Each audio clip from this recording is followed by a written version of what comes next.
नमस्कार, आप सभी का स्वागत आज के सत्र में। आज है दिनांक 7 जुलाई 2023 और हम पुनः उपस्थित हैं द हिंदू एनालिसिस के साथ, जिसमें हम कवर करते हैं उन महत्वपूर्ण टॉपिक्स को जो आपके लिए होते हैं उपयोगी।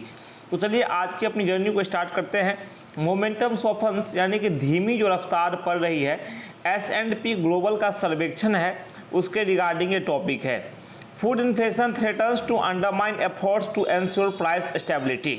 इस पर हम चर्चा करेंगे, लेकिन अपनी जर्नी को हम आगे बढ़ाएं, वर्ड बाय वर्ड एनालिसिस करें, उससे पहले आप एक काम कर लीजिए। नए हैं तो सब्सक्राइब कर लीजिए, पुराने हैं सदस्य हैं तो लाइक शेयर कमेंट जरूर कीजिए।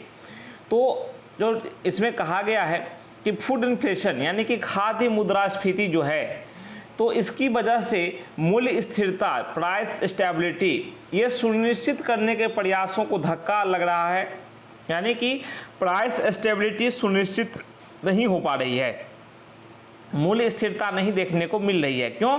फूड इन्फ्लेशन की वजह से, खाद्य मुद्रास्फीति की वजह से। आप कहोगे सर मुद्रास्फीति क्या है? देखो, अगर आपने अर्थव्यवस्था पढ़ा होगा तो आपको पता होगा कि मुद्रास्फीति क्या है। मुद्रास्फीति को हम महंगाई कहते हैं। मुद्रास्फीति जो है वो किसी अर्थव्यवस्था में समय के साथ विभिन्न वस्तुओं और सेवाओं की कीमतों यानी कि मूल्यों में होने वाली एक सामान्य बढ़ोतरी को कहा जाता है। जब सामान्य मूल्य बढ़ता है तो मुद्रा की जो हर इकाई की क्रय शक्ति जो होती है उसमें कमी होती है। देखो, जब दाम बढ़ेंगे, मूल्य बढ़ेंगे तो आप क्या है, सामान कम खरीद पाओगे, है ना। यानी कि आप जितना पैसे पहले खर्चा करते थे उसमें जितना आप सामान खरीदते थे उससे कम सामान अब आप खरीद पाएंगे। तो इसमें का मतलब हुआ कि मुद्रास्फीति है। तो मुद्रास्फीति जो है बढ़ती है वो हानिकारक होती है। मुद्रास्फीति की उचिता तो उसी की यहाँ पे बात की गई है कि मुद्रास्फीति जो है वो प्राइस स्टेबिलिटी यानी मूल्य स्थिरता के सामने खतरा है। The latest purchasing manager index PMI, देखो PMI का फुल फॉर्म याद करना, परचेजिंग मैनेजर्स इंडेक्स, ठीक है। तो परचेजिंग मैनेजर इंडेक्स, इसे हिंदी में क्या कहते हैं? इसे कहते हैं क्रय प्रबंधक सूचकांक। तो क्रय प्रबंधक सूचकांक जो नवीनतम आया है, लेटेस्ट आया है भारत के लिए, ठीक है। तो Ford India's manufacturing sector and services business activity index for the economies broader services sector from S&P global posit और softening in momentum in economic activity.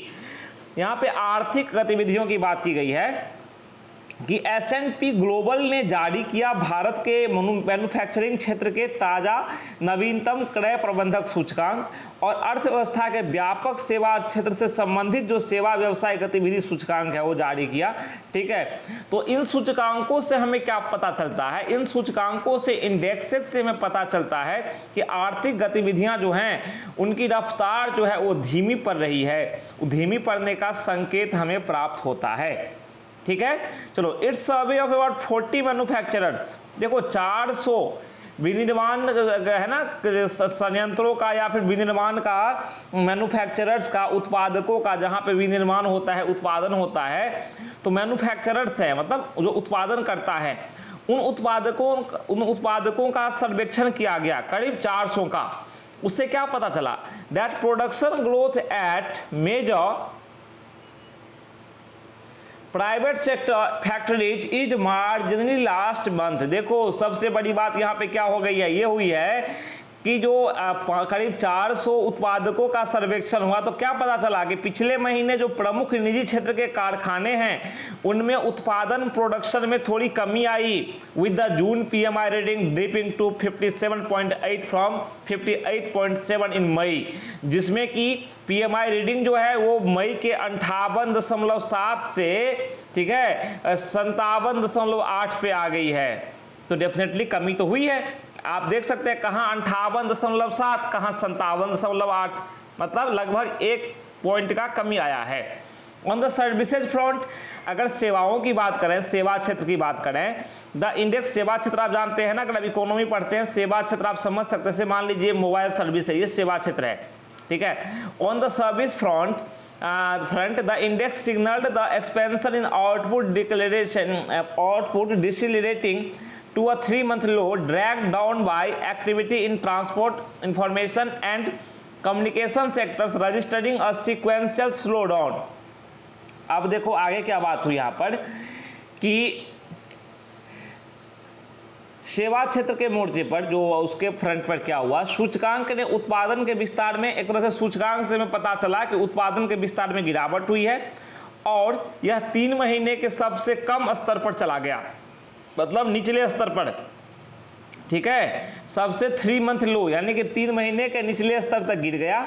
परिवहन तथा सूचना और संचार क्षेत्र की गतिविधियों में भी मंदी दर्ज की गई। यहाँ आप देख सकते हैं ट्रांसपोर्ट, इंफॉर्मेशन और कम्युनिकेशन सेक्टर्स में भी क्या हुआ, सिक्वेंशियल स्लोडाउन की मतलब क्रमवार मंदी देखी गई। ट्रांसपोर्ट यानी कि यातायात, सूचना और संचार, communication. The softer readings of the manufacturing and services indices for June can be attributed to a large extent to their multi-year peaks in May and April respectively, especially when the underlying constituents of the index are viewed separately। देखो यहाँ पे separately की बात की गई है, अलग से जब उनको व्यू किया गया, देखा गया, ठीक है। जून महीने की मैन्युफैक्चरिंग जो है, जो विनिर्माण है और सेवा सूचकांकों के आंकड़े के अपेक्षाकृत कम रहने के कारण जो है ना, काफ़ी हद तक मई और अप्रैल में जो उनके बहुवर्षीय जो एक्सट्रीम की स्थिति है उसके कारण रहे। अब विशेषकर ऐसी परिस्थिति में जब सूचकांक के जो घटक हैं, जो कंस्टिट्यूएंट्स हैं, उसको अलग अलग यानी कि सेपरेटली देखा जाता है, तो ऐसी स्थिति हमें बनी, सामने देखा। Well manufacturing PMI surge to a 31 month high in May. देखो मैन्युफैक्चरिंग PMI जो है वो 31 महीने के उच्चतम स्तर तक मई में पहुंच गया। The index for services had in April registered it's highest seasonally adjusted figure in almost 13 years. विशेषकर आप देखो इंडेक्स, जो सर्विसेज का जो इंडेक्स है, सेवाओं का जो सूचकांक है, वो अप्रैल महीने में, ठीक है, लगभग 13 वर्षों की हमें बात की जा रही है, सबसे हाई पर रहा है ना सीजनली। जून से डेटा शो दैट, जून के डेटा के अनुसार पता जो चलता है, आंकड़ों के अनुसार, new orders at factories, factory में जो नए ऑर्डर हैं, which constitute about 30% of manufacturing PMI weight, जिसमें कि जिसका कि PMI के जो वेट है, भारांक हैं, उसमें 30% का योगदान है। Grew at the strongest pace is 28 months, ये सही गति से 28 महीनों में बढ़ा है।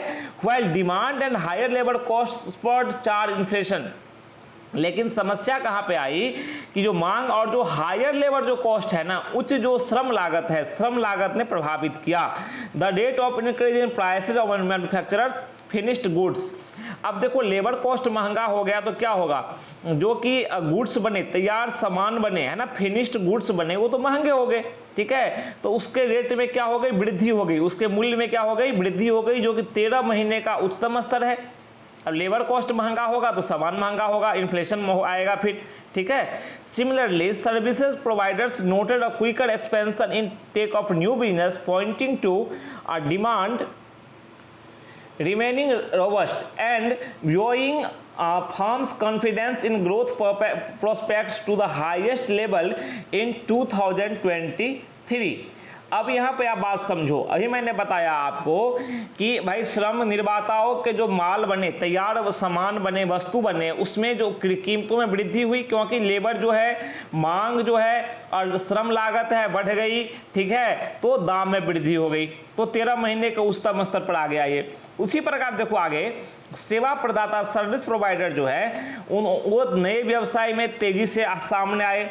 अब यह जो है ना, मांग के मजबूत बने रहने और 2023 में विकास की संभावनाओं के प्रति जो कंपनियों का विश्वास है, उसके उच्चतम स्तर तक जाने का, है ना, हाईएस्ट लेवल तक जाने का ये संकेत देता है कि ये हाईएस्ट लेवल तक जाएंगे। On the face of IT, देखो IT की हम बात करते हैं, इंफॉर्मेशन टेक्नोलॉजी की, ठीक है, तो इसमें आप देखो S&P Global Survey findings out to reassure policymakers that the Reserve Bank of India's inflation battling interest rate increases till the end of the last fiscal have still not sapped domestic demand for manufactured goods and services।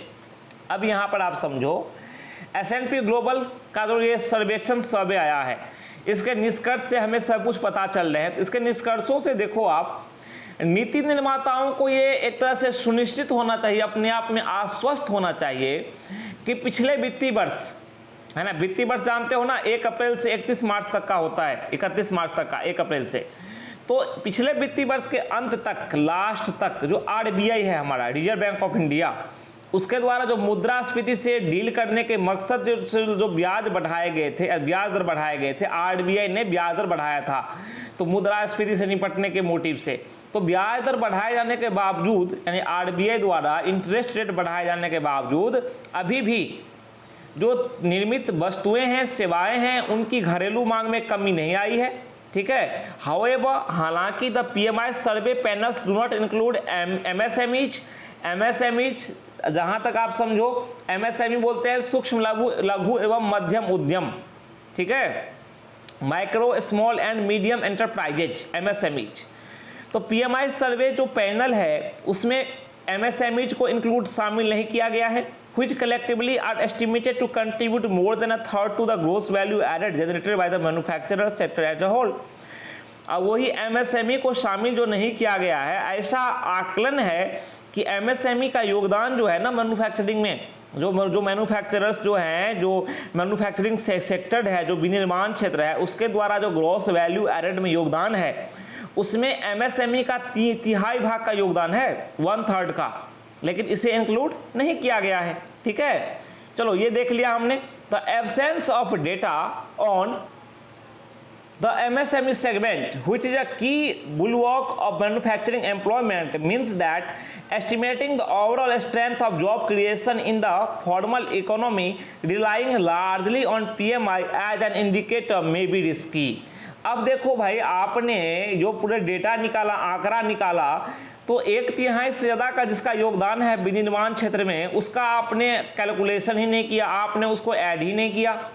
ठीक है, तो MSME खंड से संबंधित आंकड़े जो हैं, जो सूक्ष्म लघु और मध्यम उद्यम खंड से संबंधित आंकड़े जो हैं, और ये मैन्युफैक्चरिंग सेक्टर में रोजगार का एक प्रमुख बेसिस है ना, बड़े स्तर पर रोजगार मिलते हैं एमएसएमई सेक्टर में, विनिर्माण क्षेत्र की बात करें तो हम, अब उसको हमने ऐड ही नहीं किया, तो उसकी जो मौजूदगी नहीं है, उसका मतलब ये है कि पीएमआई को आप संकेतक को ना ज़्यादा उस पर निर्भर होना जो है ना, वो जो है औपचारिक अर्थव्यवस्था यानी फॉर्मल इकोनॉमी में रोजगार सृजन के हिसाब से देखा जाए तो उस पर अनुमान लगाना थोड़ा जोखिम भरा साबित हो सकता है, क्योंकि ये कंप्लीट डेटा को इसने लिया नहीं है।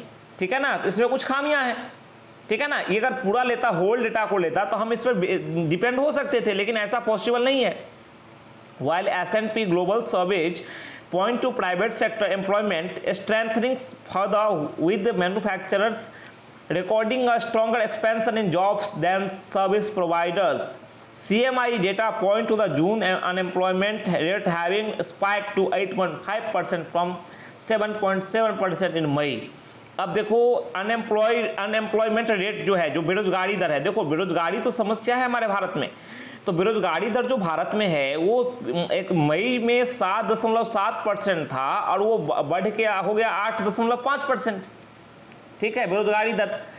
तो अगर आप यहाँ देखो S&P ग्लोबल के सर्वेक्षण में, जहाँ निजी क्षेत्र के रोजगार में देखो में और मजबूती आने, वहीं जो मैन्युफैक्चरर्स द्वारा नौकरियों के मामले में जो सर्विस प्रोवाइडर्स के तुलना में ज़्यादा विस्तार दर्ज किए जाने का इंडिकेट किया गया है, बताया गया है कि ऐसी स्थिति है। वही CMIE का आंकड़ा जो है, डेटा जो है, उसके अनुसार बात करें तो जून महीने में बेरोजगारी दर जो है मई की तुलना में बढ़कर 8.5% हो गई है, परसेंट हो गई है। मई में ये 7.7 थी, जून में हो गई है 8.5, तो बढ़ी तो है।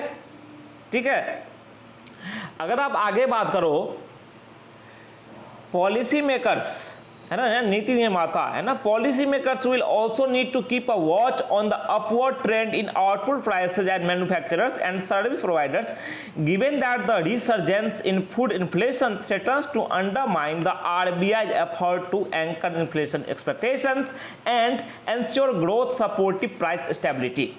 अब देखो यहाँ पे नीति निर्माताओं के लिए क्या बात है, पॉलिसी मेकर्स के लिए क्या बात। देखो पॉलिसी मेकर्स जो हैं बड़े आधार हैं, बड़े मजबूत आधार हैं, उनके बिना हम किसी भी चीज़ की, किसी प्रकार के नीति की कल्पना नहीं कर सकते। तो पॉलिसी मेकर्स की देखें यहाँ पे खाद्य मुद्रास्फीति में देखो बढ़ोतरी हो रही है। मैंने बताया आपको मुद्रास्फीति क्या है, महंगाई है, खाद्य वस्तुओं में जो महंगाई है। महंगाई कैसे जानोगे आप, मान लो आप 5 रुपये में या 10 रुपये में जितना सामान खरीदते थे वो सामान में कमी हो गई, आप उतना सामान नहीं खरीद पा रहे हो अब, मतलब खाद्य मुद्रास्फीति हुई है, महंगाई हुई है। पैसे तो वही हैं लेकिन सामान अब उसमें कम आ रहे हैं, मतलब सामान में महंगाई हो गई है, रेट बढ़ गया है ना। तो खाद्य मुद्रास्फीति जो है अब उसमें देखो, उसमें बढ़ोतरी हो रही है, वृद्धि हो रही है, तो उसमें उसको नियंत्रित करने, है ना, और विकास में जो सहायक हेल्पफुल साबित होने वाली जो मूल्य स्थिरता है उसको एंश्योर करने के आरबीआई के प्रयासों को एक तरह से उतनी सफलता हाथ नहीं लगी है। आरबीआई चाहता है ना कि भाई प्राइस स्टेबिलिटी हो, मूल्य स्थिरता हो, है ना, सब कुछ सिस्टम से चले, महंगाई नहीं हो, वो उसका प्रयास उस प्रकार से सफल नहीं होता दिख रहा है। तो वहीं तो इस दृष्टिकोण में ये देखा जाए कि नीति निर्माताओं को क्या करना पड़ेगा, तो उत्पादकों जो मैन्युफैक्चरर्स हैं और जो सर्विस प्रोवाइडर्स हैं उनके उत्पादन मूल्य में जो बढ़ोतरी है उसका जो ट्रेंड है बढ़ोतरी का, उस पर भी नजर रखना पड़ेगा नीति निर्माताओं को कि ये किस प्रकार से बढ़ोतरी कर रहे हैं, और आरबीआई तो पहल कर ही रहा है। ठीक है, तो आज के टॉपिक में हमने चर्चा की खाद्य मुद्रास्फीति की और क्या क्या आंकड़े हैं उससे संबंधित, जो उस पर नियंत्रण क्यों नहीं लग पा रहा है, प्राइस स्टेबिलिटी क्यों एंश्योर नहीं हो पा रही है, मूल्य स्थिरता सुनिश्चित क्यों नहीं हो पा रही है, खाद्य सामानों के जो दाम हैं, वो जो रेट हैं वो क्यों बढ़ रहे हैं इतनी तेजी से, ठीक है, और क्या पहलें की जा रही हैं, क्या की जानी चाहिए। तो आज के टॉपिक में बस चर्चा इस पर हुई। तो फिर कल के टॉपिक में मिलते हैं कुछ नई जानकारियों के साथ, जो संपादकीय में आपके लिए इंपॉर्टेंट होगा उसी को हम कवर करेंगे। ठीक है, तो मिलते हैं कल के सत्र में, तब तक के लिए आज्ञा दीजिए और कहिए नमस्कार, थैंक यू।